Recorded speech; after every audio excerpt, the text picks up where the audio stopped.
The Drake curse. I recently did a video about the Drake curse. It was a video explaining all the UFC bets he has done. And currently, surprisingly, he is uncursed. Even before the Volk fight today, he was uncursed and he was actually up 850K. So now he is up more than $1 million. Drake bet around $500,000 for Volk to win against Diego Lopez. And Volk did win. Yes, the Drake curse was only a curse because he bet on some, big famous fighters. He lost bets on Izzy, Usman, Jorge, etc. But it wasn't really a giant curse after I broke down all of his bets in this 34-minute long video. It's just that the community remembers the losses more. It was still a giant achievement that Volk broke the Drake curse, even though it's not really a curse. It's more of an infamous curse, not a strong curse. The over 35 curse. Now here is a strong one. One of the biggest curses in the whole history of the sport. This is where Volk made history. The odds of 35-year-old fighters fighting for the title was 0-15. 0-15. Of course, I need to mention that it is for welterweight and under. Or should I say lightweight and under is 0-15.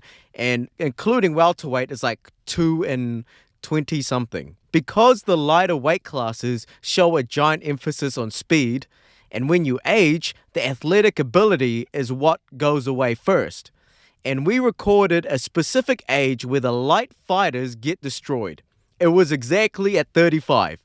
They just aren't in the top shape anymore, and no matter what experience or fight IQ they had prior, they are just a walking finish in disguise. I think another factor at 35 is the weight cut. The title fight specifically has extremely strict weight rules where even half a pound is overweight and you cannot even compete.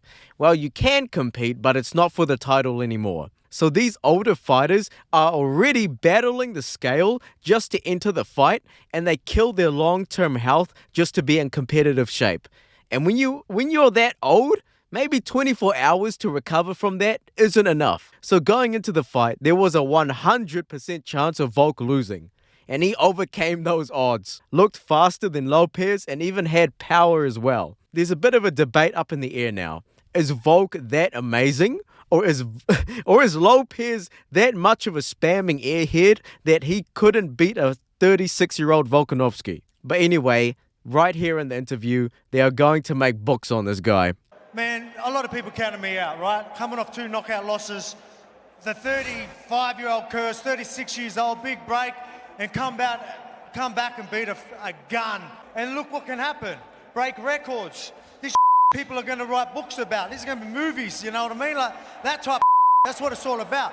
Custom shorts curse. Some of these entries are going to be debatable, and I'm just here to debunk these curses. So the reason they are entries is because there's still a good number of fans thinking this is a curse, or they don't really keep up with the curse updates and see if it's broken or not.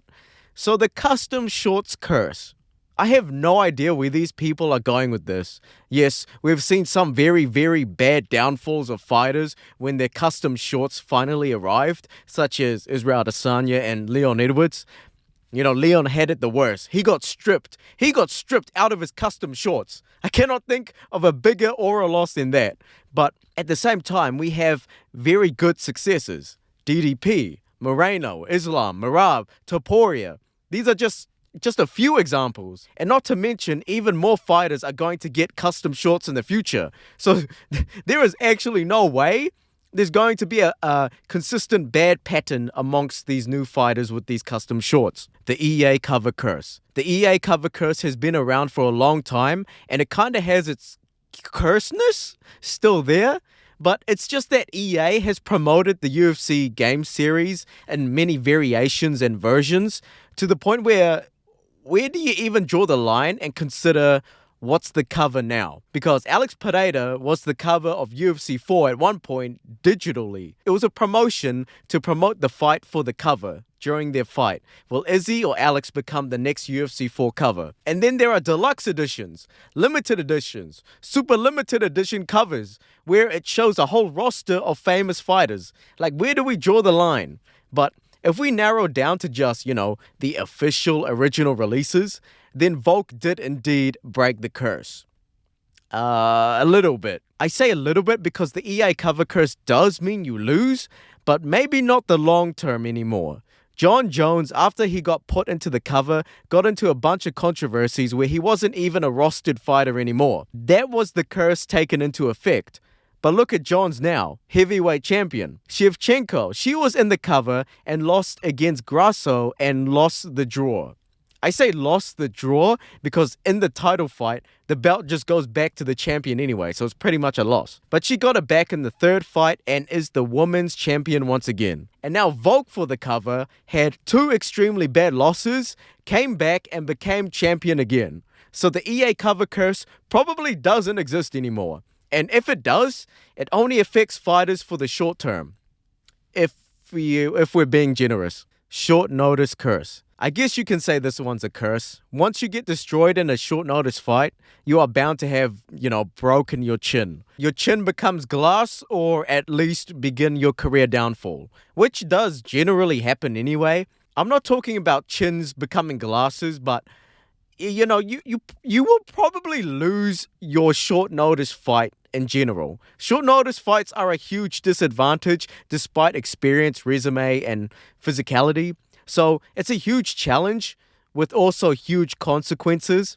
A good example is Michael Bisping, a too quick turnaround and he got destroyed by Gastelum. And of course, the Volk versus Islam 2 fight. So many people are quick to judge that your chin gets destroyed after a short notice defeat. Mainly because some fighters who get destroyed for the first time, like Cody or Tony Ferguson, don't really fight at the top anymore.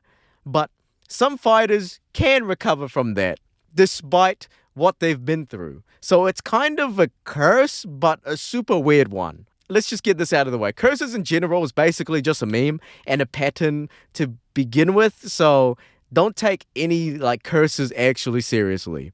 The Prime Curse. People have been talking about this one for a while. Israel Adesanya and Alexander Volkanovski became official sponsored athletes by Prime, the beverage brand owned by Logan Paul and KSI on June 4th, 2023. People forget, man.